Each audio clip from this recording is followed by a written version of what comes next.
Welcome back to the show, everybody. Mr. Pop That Thing.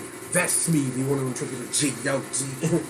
My ace, my monster, my mellow, the green monster, special murder in the congregation, may they praise.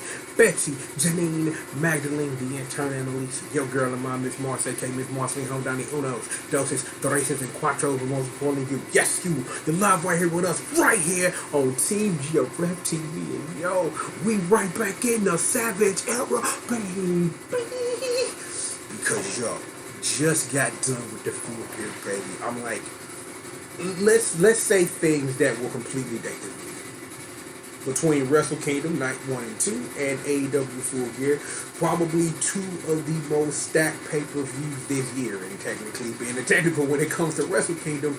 But I make that analysis because it's going to lead into this segue. Kind of how what Wrestle Kingdom is for New Japan as you end things to start things anew, given the complex nature of what Full Gear represented. Like, this was a closing of a lot of chapters, but an opening of not a new one. Because a lot of times when an AEW pay-per-view wins, it's like, yo, you go right to Dynamite and people still beefing. There is a lot of end and beginning to move forward with everything we had. We got a lot of questions answered, and then we left with more questions. And that's what you want from a pay-per-view, and Full Gear can deliver. So, no more talking from me. I have my notes, and I've got the match card in front of me. So, let's start at the start, and let's take it away. Serena Deeb is still your NWA Women's World Champion in a nice match with Allison Kay. I'm going to be for real, though. The match wasn't important, really, because of what happened afterwards. But the match itself was a match. Let's just say that. Because it's like, it wasn't super good. It wasn't bad. It was just okay. And given, like, what this was more for Allison Kay as a continued show of what it is that she can do while Serena Deeb is keeping the title warm for the champion, Miss Thunder Rosa, who came out after the match. That's all the storytelling you really needed. And that we need a reason to feature the NWA Women's World Championship on a pay-per-view on the internet, technically, because it wasn't actually on the pay-per-view itself. Law. All this was a setup for Serena Deeb and Thunder Rosa, which is all it needed to be. It needed to be nothing else. It just needed to be a wrestling match where Serena won, where Thunder Rosa comes out and she came out right on cue. I'm sitting up here like, yo, I'm wondering, like, because again, I talked about this on the Catch Spectacular Super Show of trying to figure out, like, what Thunder Rosa is going to do, because she sat up here and said herself, the WWE, this finger, by the way, and it makes sense, because why would you want to go over there and go get misused or whatever, or be in NXT for a while and just flounder because, you know, things. So, I don't know what, like, the state of NWA is kind of weird right now. So at least the title is being defended, and you remember that NWA is a damn promotion. I miss Power. But, you know, we'll get into that. But anyway, the match served its purpose. Serena Deeb, Thunder Rosa, the rematch, can book it, and let's do what it is that we got to do. Our opening contest of the actual pay-per-view, the run back, the vibrant storytelling that this whole deconstruction of one Hangman Adam Page and the resurgence of the best pro wrestler on the fucking planet in Kenny Omega, it ended exactly as it should. Kenny Omega should be facing Jon Moxley because you want that run back. Like, I'll be for real. I pay money for a lot of things. I'm not paying to see a Hangman Adam Page versus a Jon Moxley match. You probably don't want that in your heart. And I'll be admitted, like I think about the match like on paper it would be dope, but I don't want to pay to see that. I want to pay to see new, improved, cleaner Kenny Omega versus the unstoppable juggernaut Jon Moxley. That's what I'm paying to see. That's what I'm paying to see. But, you know, at the end of the night, this could be a whole different thing. It could be Kenny Omega versus Eddie Kingston. And, you know, given, like, the stake thereof as I am playing this up or whatever, when I think about, like, what a Kenny Omega and a Eddie Kingston match would be similar to the match That happened last year in Full Gear, except you're substituting one psycho for another. I'd pay to see that. The thing is, here's the truth though, before I actually talk about the match itself, because I more want to talk about like the dichotomy of the story we're telling. I remember a year and some change ago, I got on this mic knowing what I knew and was like, we are finna build this company around the future that is Hangman Adam Page. Yeah, we not doing that. That's just not a thing that's happening right now. And I don't know if they are really sitting up here and this is just literal long-term booking of ultimately Hangman will be the guy we know he's destined to be, or he's just going to continue to drink beer as a character. We don't know. I'm like, the thing was is that when you really think about it, the pressure was on Hangman early when he lost to Jericho, which, again, and I'll say this, and go back and go watch that review of All Out. Just go back and watch it. And I will repeat very verbatim more or less what I said. The right man won. The right man won. It was the best thing for AEW for the birth of Le Champion. You know what I'm saying? Because, see, I honestly don't think AEW is in the place it's in right now if Hangman would have won. Because how long would that reign have been before they would have had to do something? Or the title would have just got kicked around the elite for a while. I don't know. But in that instance, the best man won. Hangman been putting in work and been put in these situations, but always come up short. So if you're really building something long term, as my one of my other favorite pro wrestlers in the world, Mr. Tetsuya Naito, of getting there almost close, and then when it's time for the big shebang to cash in on, Hangman finally wins the true big one. Because yeah, you were the tag team champions for a while, but is that really gonna be your big one for your whole career? Don't know. I'm gonna stop talking now, and I'm actually going to talk about this match. I'm just gonna keep it short, simple, and sweet. The ring psychology was there. The storytelling was on point, and I'm probably gonna be repeating this for most every match of the night. The story that they wanted to tell in the ring, successfully done. You have two men who have been wrestling as tag team partners, been doing work before all of this, and a lot of that was on show. It was this Kenny Omega re-rising up to be the press row wrestler in the fucking business, because he is. I would love for you to argue me differently. I'm going to tell you real talk. This is just my honest opinion. I love Naito, but Kenny Omega is the best wrestler in the fucking business today. And this match proved that. The match and the way that it was paced that showed that he's really on his resurgence to be that dude who was putting on 6-star fucking matches with Kazuchika Okada, the Rainmaker, when he was doing all that work in New Japan. Same dude that wouldn't even get a chance became the best pro wrestler in the world, putting on the greatest matches this sport has ever seen.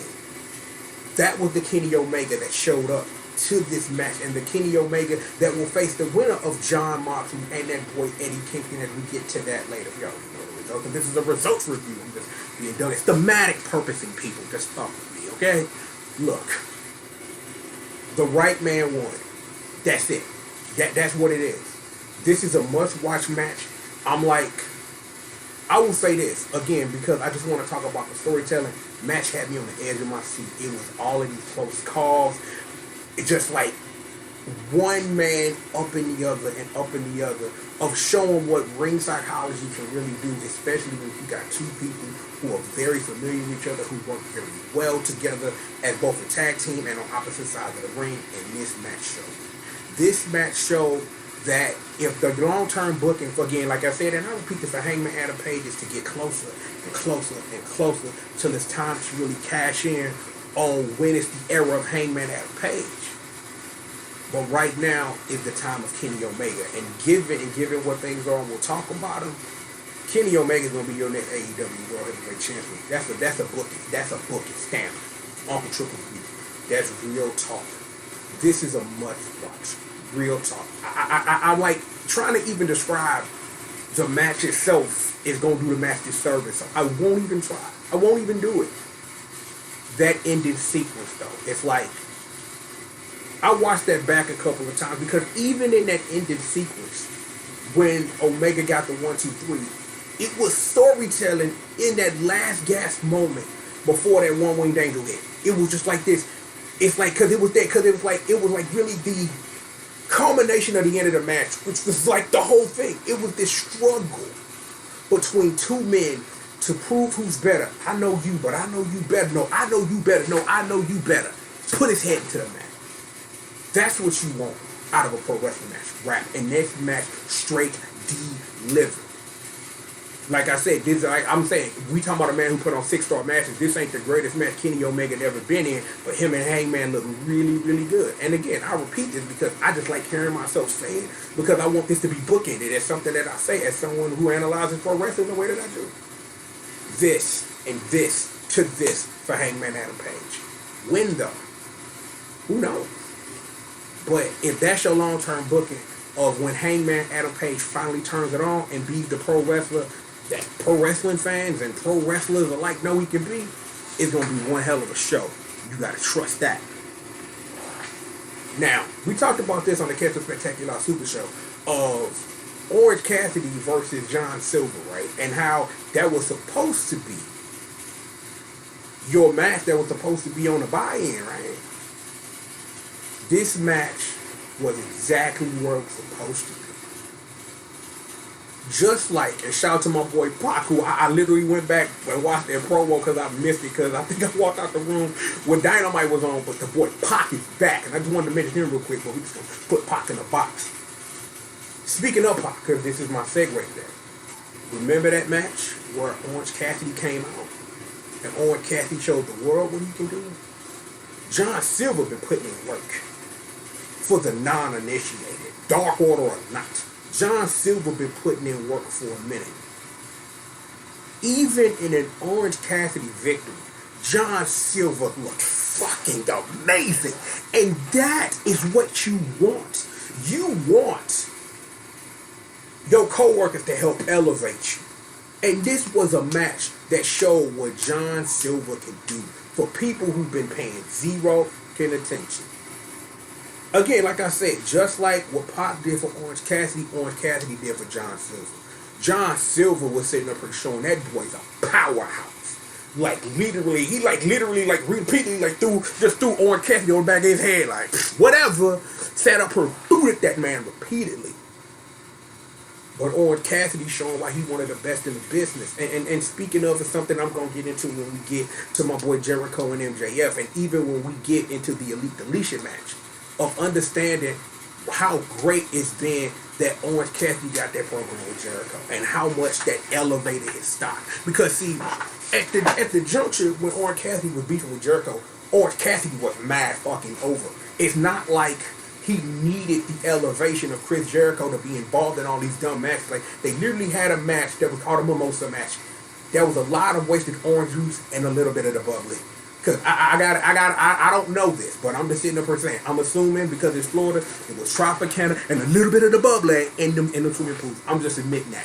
That's just me. That's insider baseball because, duh, of course it would be a little bit of the bubbly because that's why they ain't got no more. But I need to get me a bottle. Like, I've been wanting to get a bottle and make a video about having a little bit of the bubbly. But I'm gonna quit doing that. I'm gonna drive that into the ground. Again, what you want from wrestling is to see like that next breakout. And tonight for John Silver, this was his breakout moment. And again, I repeat this because I love repeating myself, and I know people hate it, but fuck you. Is when you have these moments of a shell-breaking moment for a pro wrestler. This was that moment for John Silver. John Silver got one hell of a future ahead of him. Again, Dark Order or not, because of this match. And it's crazy to really think that the one who helped elevate you to one hell of a match was freshly squeezed motherfucking Orange Cassidy. That's what you want. That is what you want from your pro wrestling, from people who love it from the angle that I love it, when you see that people that you like and you're discovering new people and enjoy and watching them put on matches that sit up here and bring out the yes in you. And that match brought out the yes in me because Like, I love me some Freshman Squeeze. That's my boy. John Silver is now somebody who, even though I've seen a whole bunch of his matches on AEW Dark and shit like that, and him working with the Dark Order, I now officially have to christen you and pay attention to you. That don't change nothing about the wrestler, because I'm just someone who's a fan and analyzes this stuff because I feel like talking about it. I know this is going to be great for the future of John Silver. And Orange Cassidy can do no wrong. Win or lose. That dude, he probably one of the most overdues in pro wrestling. By doing nothing. And by doing nothing, I mean his character. Not Orange Cassidy not doing anything. Don't do that. This was a great match, a must watch. If you skipped this match, watching it or whatever, or you watched it and wasn't sure what you was watching, go back and watch it. Go back and pay attention to John Silver and pay attention to how Orange Cassidy is helping his fellow man rise up in the ranks, though, because that's what you want. That's what pro wrestling needs more of. Go watch this match if you have dope shit. Like, it was Orange Cassidy putting in work and John Silver hitting hard, and I'm like, yo, I want to see more of my boy John Silver. That's rap, so you know what I'm saying. I'm gonna be paying attention, and staying tuned to that guy. Real shit.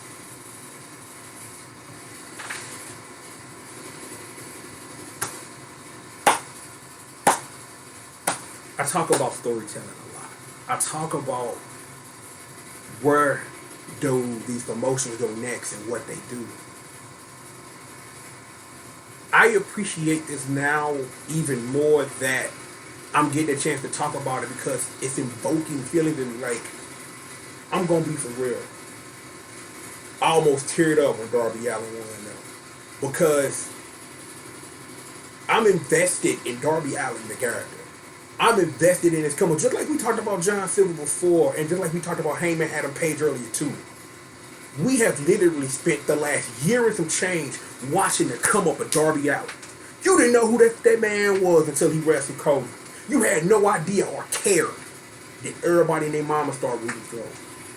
And whether you call it long-term booking and this being the payoff of that, or it's just that Darby Allin works so fucking hard you can't ignore him, a combination of both, I don't know.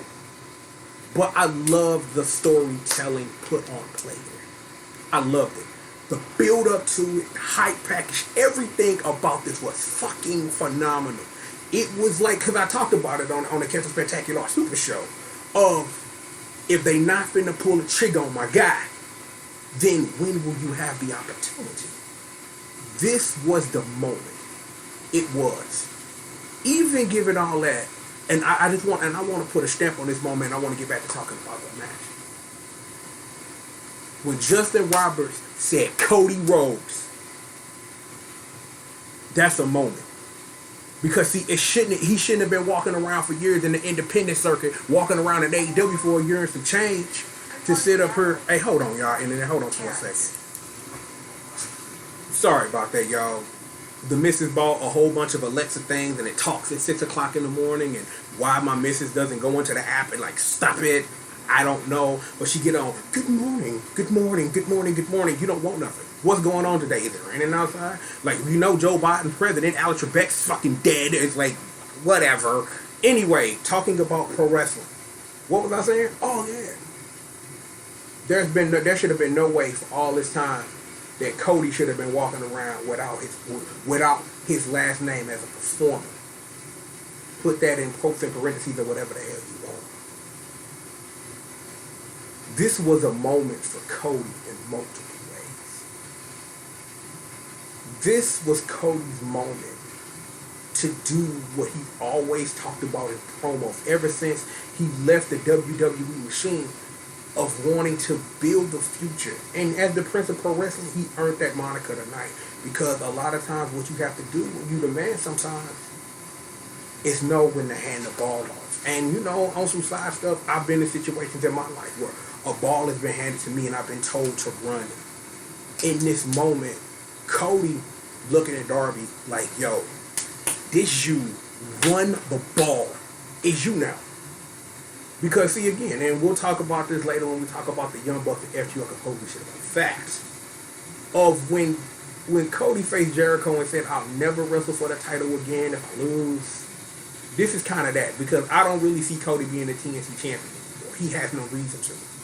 His job was to win the title to elevate it. And between him, Mr. Dark Order guy, okay, I'm being super Mr. Brody Lee. I'm just a and they helped elevate that title. That dog collar match is some of the most dumbest shit I've ever seen. And I said that too. That dog collar was fucking stupid.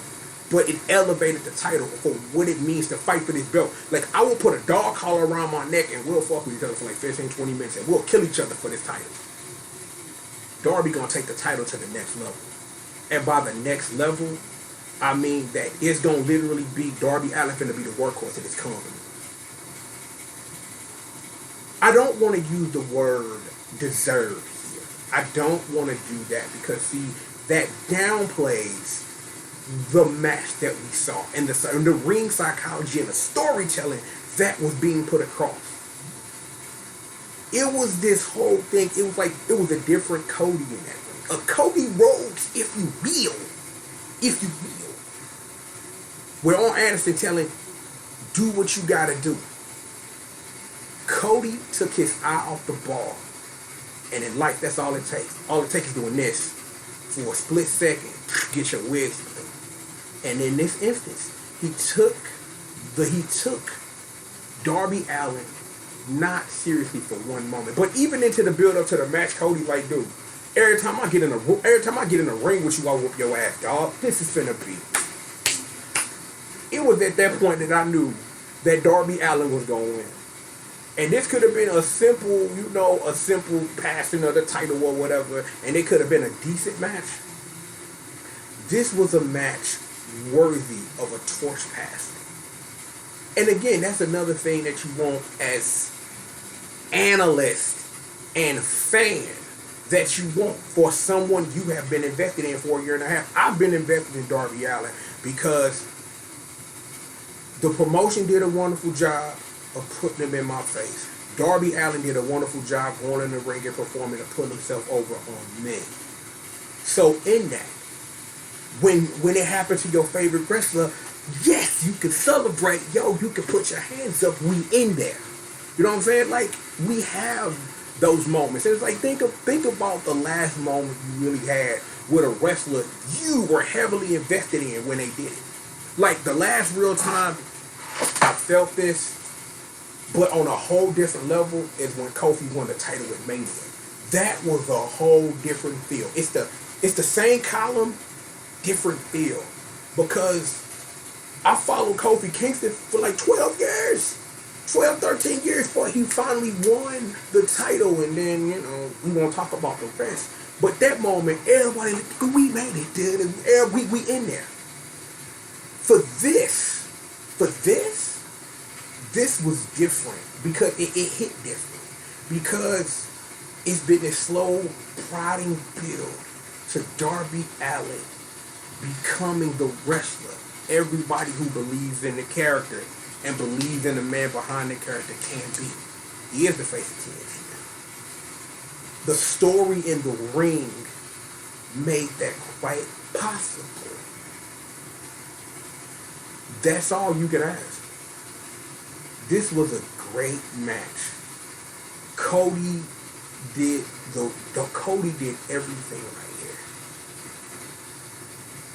He handed the responsibility to someone who finally proved they were ready to handle the responsibility of being the face of this company, of being the workhorse of this company. And Darby Allin gonna do it, and he's gonna do it for quite a while. There's gonna be a whole lot of stories to tell in that wild frontier that is AEW when it comes to the TNT Championship and what Darby gets into next. I am waiting to definitely see that. I hope Cody just sit down and just take a seat for a while. I'm like, really, I'm not sitting up here saying that like Cody needs to like mystically retire and shit like that. No. Cody deserves a break. That man literally been carrying that motherfucking company on his back for a year and a half. Real shit. That man has been carrying that company on his back. Literally, he has literally been carrying the weight of who his family is, who he wants to be, what he's becoming, what AEW is and what it's becoming from that dream of You won't let me have it, so I'm finna go out in the streets and take it. A lot of that weight has been handed to Darby Allin now because Darby Allin has to show up and perform now. Cody can go do his thing as an executive, whatever it is he wants to do, continue wrestling, whatever the case is. But this was the right move at the right time for every man involved, including the segue to where additional men are involved, named the Machine Brian Cage, Taz, and my Ricky Starks. Because I love that guy. I love that Ricky Starks guy. That's my dude. Shout out to Sammy Guevara. We're going to talk about him in a minute if we get him mad over him. Shout out to Ricky Starks. Crew showed up laying waste. They sat up here. Taz came up here. Y'all wanted y'all some pussy ass bitches. Yo, get them. And they got. I love that this is where this is immediately going. I want to see Darby Allin and Ricky Starks. I would love to see Brian Cage actually legitimately defend the FDW title a lot more. I would love this. I would love for AEW to technically sanction that as the title and let Brian Cage defend it because they give him something to do. It's Ricky Stark's turn. Because again, like I said at the beginning of, we're at this place with this company where they're closing this book and they're opening a new one. Previously on AEW and all this stuff, and we about to write whole new stories with whole new characters, and things are finna come to a straight change, you know what I'm saying? And I love that moment of understanding because see, it wasn't the Kenny Omega winning moment that hit me. It's when Taz came out and Ricky Starks and Brian Cage went up here and jumped Cody Rhodes and Darby Allin, and I knew that, that the thought process that I had about what this pay-per-view was going to be came to light because, we literally in the mix. And the rest of this pay-per-view was doing a lot to tell new stories and keep old rivalries going, but it's a new page, man. And I'm like, this match did it. Like Cody got on, Cody bent the knee, handed him the title, everything. It's like, it was wonderful. This match, again, like I said, was worthy of a torch passing, And I'm like, you can't really ask for nothing else more as a professional wrestling fan, as someone who appreciates the grind Cody Rhodes been on the past couple of years to get to the moment like this where he can take that weight off his back, and hand that over to somebody who's ready to run with that ball. Ain't nothing gonna take the weight off his back of being the grandson of a former, you feel me? Nothing gonna take that away. Nothing. There's no one else who can take that weight off your back. It's probably the same for Dustin too. But you can see it. It weighed a lot heavier on Cody. That's why he's the American Nightmare. Alliteration, whatever. Congratulations to both men. Shout out to FTW. It's like, this has been going to be some good work. Trust me, it is what it is.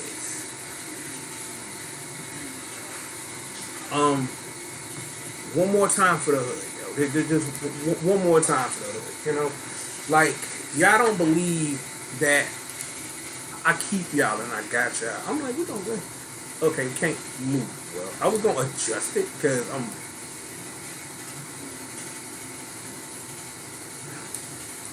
I think that's a little better. It's not as gratuitous. Not all the fam is being blocked, so it's not all bad. More storytelling.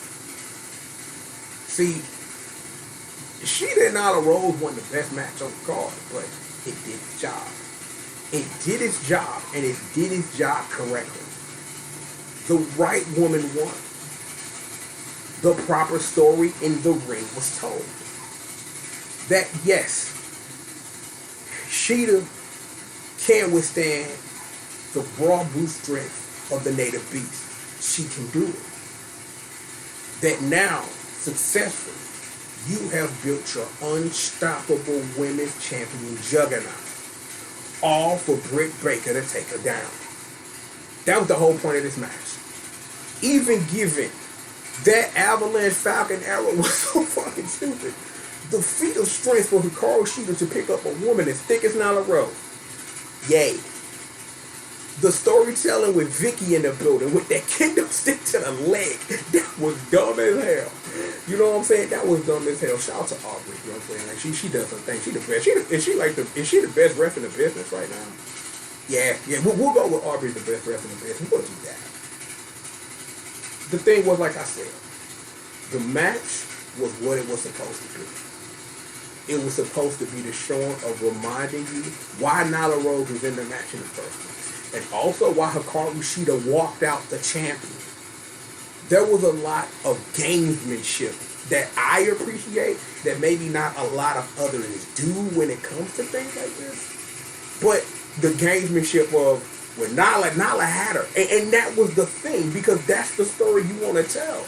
That, yeah, you want your challenger as a beast as Nyla Rose to be in a position where I got you to lift your head off the mat. And that spelled the end. Sheeta did the same thing, but then hit up with repeated knee strikes and knocked that woman cold out. But again, like I said, the match served its purpose. You need to build Sheeta into your true credible threat to be the champion of this company.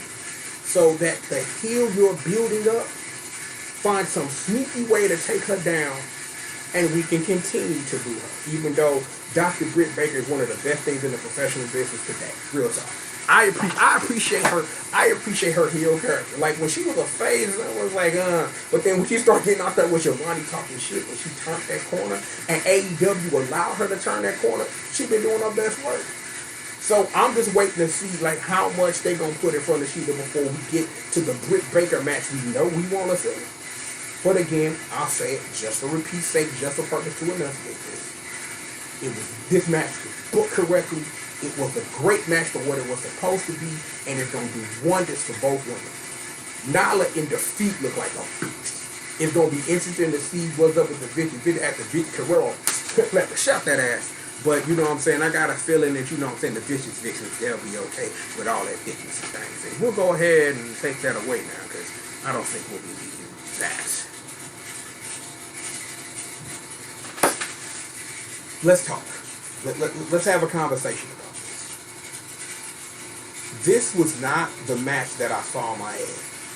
That the dream match that's been in my head for years was not the match that was booked and put on this show. It wasn't. I saw this match going way different. I did. Not even the final result of the match, but what this match was, what this match is, and what it will represent for the future, the past and present of tag team wrestling.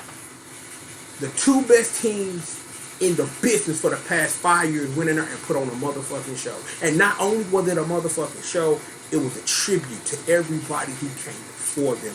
It was a hard-hitting match that sat up here and showed the strength of why you wanted this match in the first place. And that's what you want. Not even in wrestling, but period. A lot of the times, the best payoff you can get is getting exactly what you want from all sides.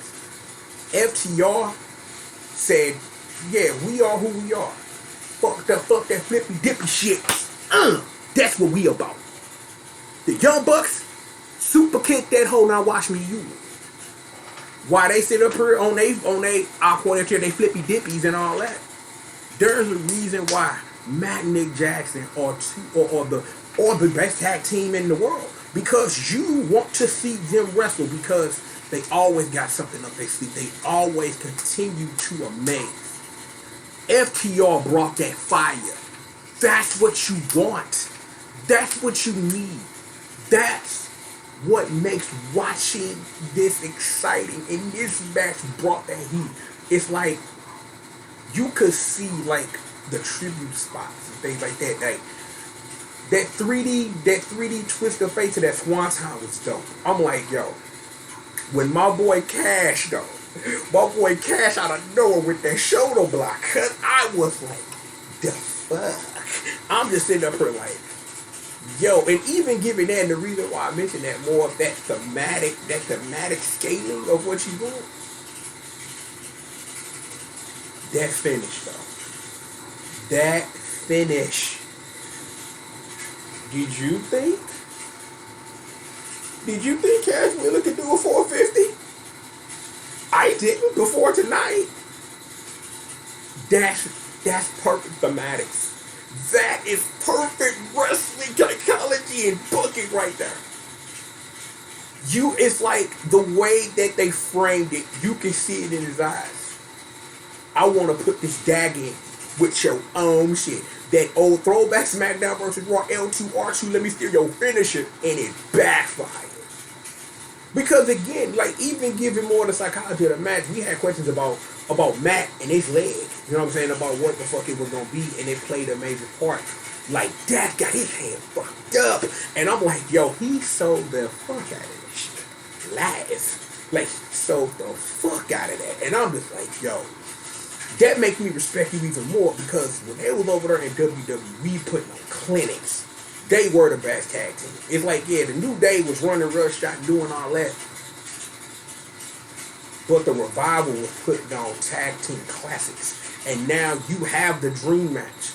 But even though we closing that book and we talked about it earlier, I want to see more of this. I kind of wish this was a 2 out of 3 falls or something. And I really wish that would have been the rule that this match was contested under. That if it was a 2 out of 3 falls match. Because the pacing of it would have been a lot different. But given that the match got plenty of time, and the match got plenty of time to be exciting, to be amazing, to tell the story that it wanted to tell, even with the result, I sit up here and I'm kind of split on the Young Bucks winning.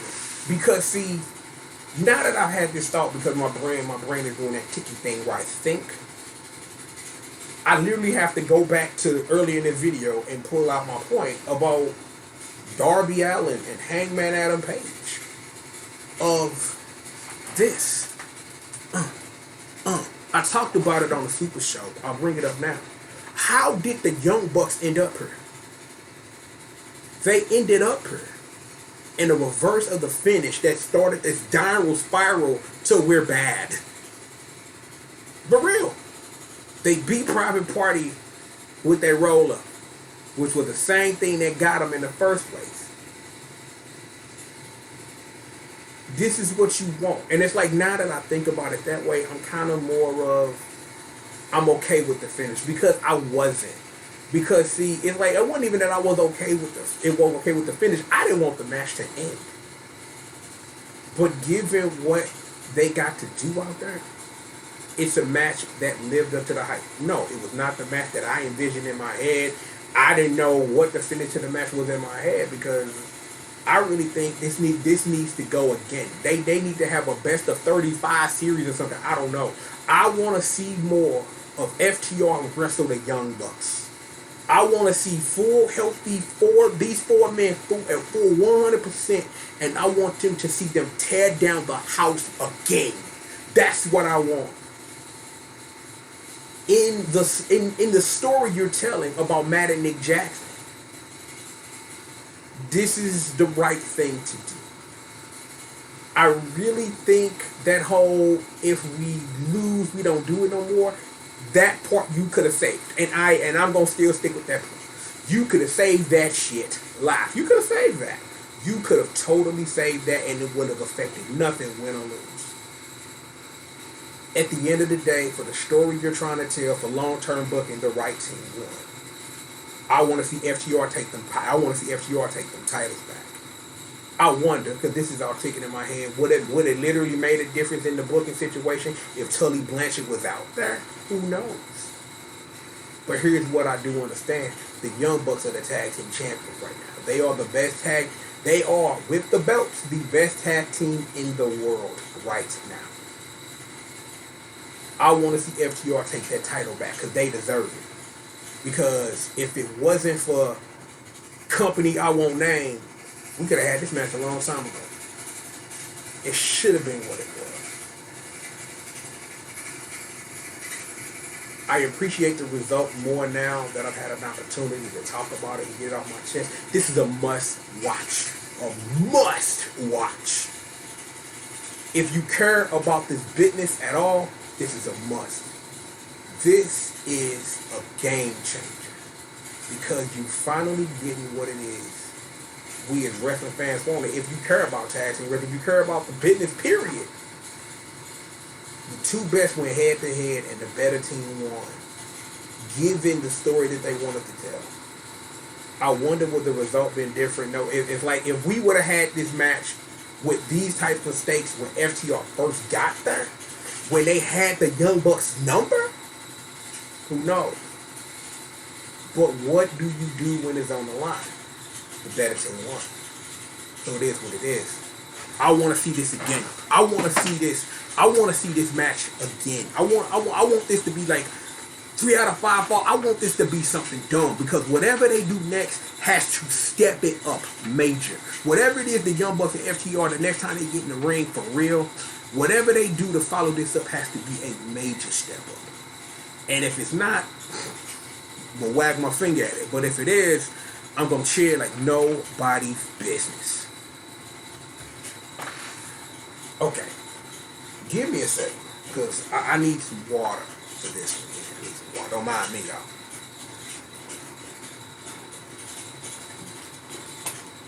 That's good. Mrs. bought me some water at the dollar store yesterday. Figured I'd mention it. Love you, dollar. Okay.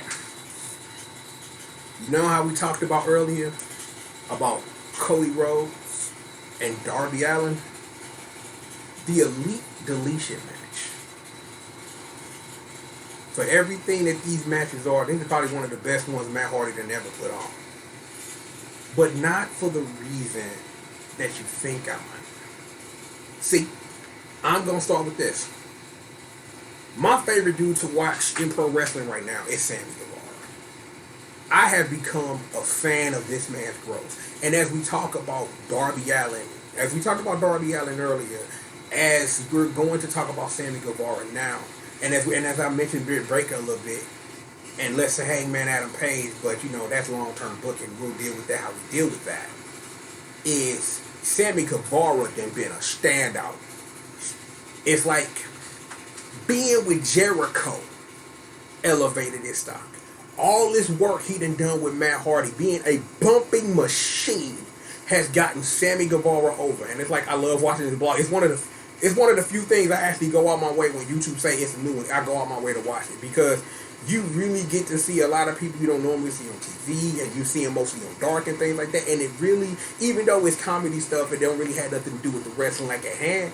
I just enjoy just watching that dude do his thing. You know what I'm saying? It's like in and out the wrestling ring, and it's like he's become a fan of me. That stupid bullshit about whatever happened earlier this year and I had to admit was in my head aside. You was young and you was dumb. And I'm glad he completely and was able to bounce back from that and be better than ever. When you have somebody who is a first ballot Hall of Famer and Matt Hardy, who literally was known for years for tag team wrestling, and then when he got a chance to spread his wings wide, went out here and changed the game for the formulated blueprint for how you do things, a next evolutionary step in how we handle pro wrestling, it's wonder that Sammy Guevara is getting a rub like this, dude.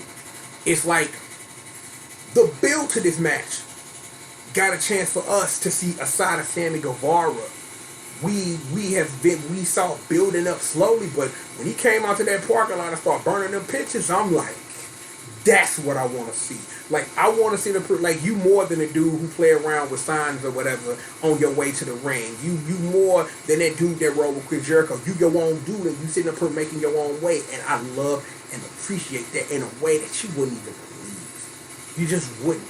And given what this was just another Matt Hardy production that was off the chain. I'm like, Private Party, Santana and Ortiz. I'm like, Hurricane motherfucking hell. It just continues storytelling because literally the last time he got thrown in the lake of reincarnation when he sinks his ass in Hellas. And they literally mentioned the shit. I was dying. And then Gangrel ass. And I'm like, Gangrel, bro. And I'm just sitting up here like, no. Even given that, when the dome of deletion got closed, Sammy hit that swanton through that table.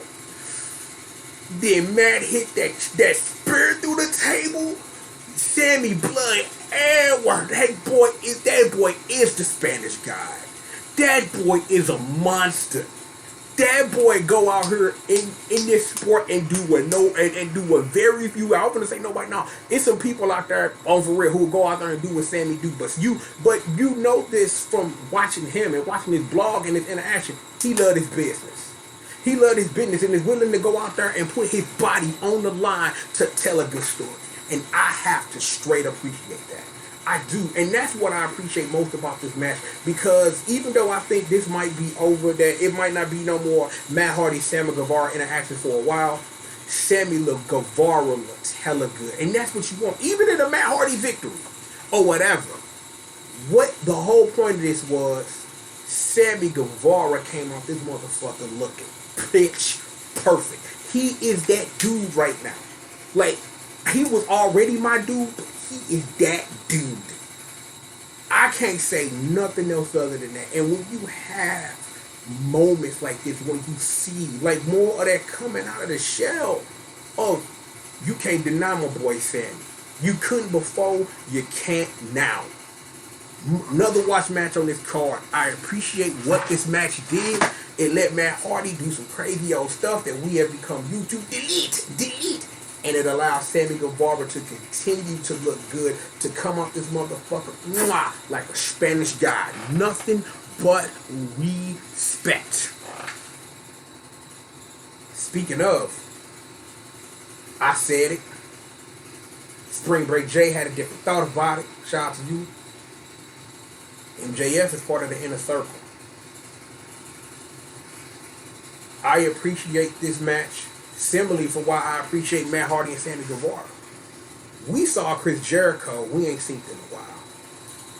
And that's great because it's from a wrestling storytelling psychology standpoint. Lion Salts and Frankensteiner. When the last time you seen Chris Jericho do a Frankensteiner? I'll give you a second. Actually, I'll get some more water, even though I don't need to be drinking as much water right now.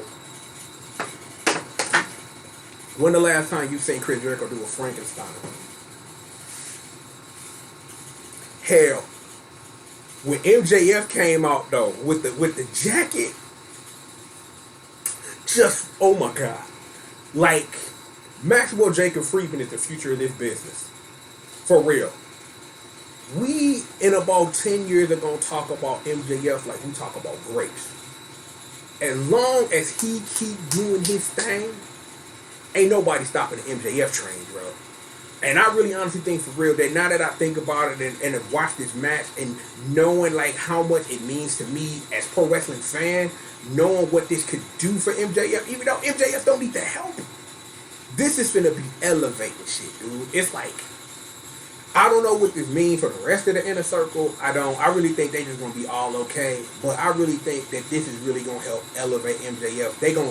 I'm like, if they don't put the TNT Championship on, they'll make a belt for that dude for another mid-card belt or something. I don't know. I don't even think that's probably what I needed to say because MJF don't need no belt. That dude is a star. That dude is a star. Not a star in the making. He's a star now. God willing, in 30 years, we'll be talking about MJF like we talk about Chris Jericho. That's what you want to see. And this match was all of that. It was another one of those. And it's not even a passing of the torch. This is more of, come over here. Like, you great, but I'm going to make you greater. And I really think that these interactions with Legend and Debonair and all this stuff with MJF and Chris Jericho, knowing also when he got on Vliet, I think I said this on the Super Show, was he originally wanted MJF to be in the inner circle. But the thing is, that program with Cody solidified MJF as a monster. And we might not even look at MJF the same like we do as people who are wrestling fans like I am if he didn't have that program with Cody. If he didn't have those interactions, because if he was part of the inner circle, you'd have just been a dude in the inner circle. But the thing is, that ain't stopped Sammy Guevara from shining. So I don't think it would have either. But I don't really think that if things were what they were, that, it was the right call for them to do what they did because it helped elevate Sammy Guevara. Because I'm like, even though Sammy Guevara might have not been in the same situations to truly come out and be the Spanish guy to shine if he wasn't in the inner circle. The reverse is true for MJF now that I think about it. He needed, again, and I said he needed that program with Cody to elevate him. He needed that. He needed that to sit up here to solidify him as somebody who can be the future of this business. And this match proved it. That spirit on Dynamite, everything he said, MJF did whatever it took to win. He did exactly what Chris Jericho would have done. And I really think that that's the thematic storytelling you want. I don't know what this means. I have no idea. But I want to see it. The match, for what it was, this is similar to the Hikaru Shida Nyla Rose match, that it did what it was supposed to do. It wasn't the best match in the world, but it showcased them both. It showcased Jericho showing us stuff we ain't seen in years. MJF stepping up and doing whatever it took, and the storytelling and the psychology and all of that played a part in what made that match great for me, the fan. Late Champion is my dude. MJF is the future of this business. Quote me, please. Quote me, please. This match proved it. That ending, that's what you want to see. That's what you want to see. Because that sits up here, and for people who ain't really been paying attention to MJF so now, you know who he is. You know what type of guy he is because of this match. I'll do whatever it takes. I one up my mentor. And now I'm in this mentorship that's going to be great for everybody involved. I don't know what this means for the Inner Circle. The Inner Circle is unstoppable now. They got MJF and that knuckle Warlow. Warlow a monster. Like, Warlow a monster. MJF, future this business, Sammy Guevara, the Spanish guy, Santina and Ortiz putting in work, and you know you got Jake Hager, a.k.a. the final boss. Man, Inner Circle going to be unstoppable, dog. I can't wait, dude. I can't wait to see what this does for MJF. His immediate future, like the sky was the limit. Like I'll go back and say it. Once that stuff happened with Cody in that big long program with Cody, the sky was the limit for him. And this boy sitting up here, this man in outer space is zooming, boy. And I can't wait to see more from this dude. Cannot wait. Great match. It wasn't a great wrestling match. It was a great match that told a great story. And there's a difference between a great match and a great match that tells a story. And this was more of the latter. It wasn't no wrestling technical classic or no shit. It was telling this story of seeing the present meet the future in this clash of ideals, even though a lot of them are the same. And we're seeing the continuation of the future of who could be literally the face of pro wrestling in the next 10 years. Maxwell Jacob Friedman is what it is. Our main event of the evening, ladies and gentlemen, Jon Moxley versus Eddie Kingston. This match does not disappoint. This match, another one. It was exactly what it needed to be. What I appreciate even more than the match itself was the framing and the storytelling of how Jon Moxley was the bad guy. And that Eddie Kingston was the guy that got overlooked. The story itself not only told in the hype packages and things, but both wrestlers themselves about how Eddie Kingston was his own worst enemy. Things could have been different for Jon Moxley if he stayed wrestling death matches for the rest of his fucking career. If he never would have broke out as a member of the Shield and all those things that happened to him. But Eddie Kingston did done good for himself. I'm a fan. Like I said on the Super Show, I'm a fan of Eddie Kingston. Like, I really didn't know a lot about Eddie Kingston, but when I first saw him showed up at Impact and I wanted to know more about him, I'm like, yo, dude, a beast, man. I see why, you know, because I had some wrestling heads like, yo, Eddie Kingston, man, that dude put some work in. And I'm like, yo, I'm with you.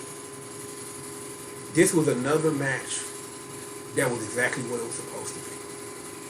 I say this because I'm going to put those words in a box because I'm literally finna pick it back up in a couple of minutes and you'll see why. You'll see why, right? Because I got you on thematic storytelling while I'm reviewing a pay-per-view. I got your ass. Look.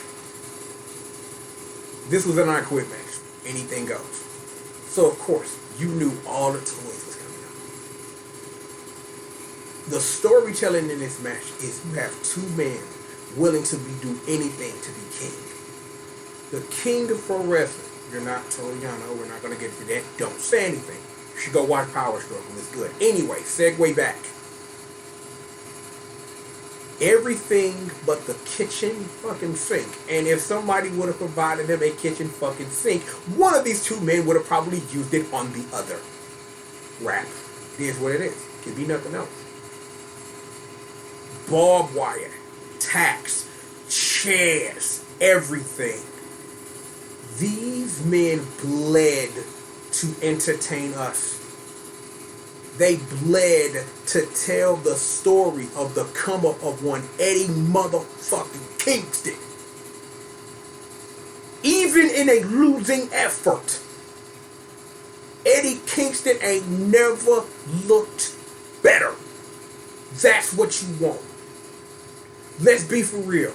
I am an analyst, technically, armchair analyst for wrestling. You're not finna book Eddie Kingston to book Jon Moxley. It's not gonna happen.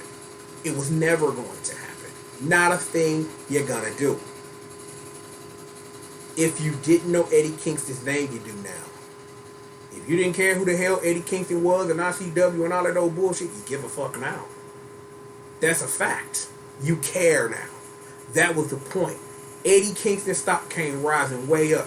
He literally walked in the company and got a title shot. Because honestly, who the fuck finna get in the ring with Mox motherfucking ass and all the crazy shit he do? Like, other than the match he had with MJF and shit like that, you know, they weren't ready to put the title on MJF yet either, so you kind of knew what the result of that was, but they put on a decent match. Jon Moxley's wheelhouse is murdering fools in a wrestling ring. So yeah, when you get matches like that, knockout, drag out, man, I'm just like, they went in that ring and demonstrated, we will do whatever it takes to entertain you. We will do whatever it takes for the richest prize in the business, to quote good old JR. And this match was that. It's a must. It's a must watch. It's a must watch not because of the match itself, but because of the story it tells. That, honestly, I suggest you watch this match and absorbing all the hype packages, watching all the promos and everything, doing all of that, because you need to come to this match emotionally ready and invested. The match needs all of you to be the best it can be. The match is still the match, and it's a good match. But as a lot of things, when you have the thematics in your head, the story in your soul, and all of that is you glued to the TV watching it, and you are invested, that's what make matches truly work and give them their magic. That's why we talked about early. The come up of Darby Allin was all because I've been watching this dude wrestle for a year and a half. Closer and closer and closer and closer to you are the face of TNT now. This match is no different at all. We sat here and literally watched the come up of Eddie Kingston. Eddie Kingston went out there and be like, yo, I have sacrificed my life for this motherfucking business. I have bled. I've sweat all over my face. The tears running down my eyes when I couldn't. Now I got the opportunity to get it done. And again, like I say, if you didn't care about Eddie Kingston, you do now. The ovation when that man came out, the world was rooting for Eddie Kingston. That's how you know you've done building a story right. When someone who is an unknown to most people, but then the internet was going dumb for Eddie Kingston. I'm like, literally, you should have, the tweets that before Full Gear popped off of we rooting for you, Eddie, because you represent us. And he said that himself, and to hear that emotion and those people just like reverberating that love for him, that's how you do it. That's how you get the job done. That's how you make me give a shit. And this match did that. Like, again, like, I'm a fan of Eddie Kingston, the wrestler, and what he's done. But now I'm a fan of Eddie Kingston, the man. Because Eddie Kingston, the man, was wrestling in that match, not Eddie Kingston, the wrestler. Jon Moxley was in there Even though you kind of sort of knew what the result was going to be, they went out there and they murdered each other. It showed how important being number one is. Yes, I got a barbed wire bat, I got chairs, I got tacks, I got whatever it takes, and I am going to destroy you to stay the man or become the man. I really thought this match was finna go way differently because I didn't know a way that they would that a way that you could bookmaking Eddie Kingston stay out quick.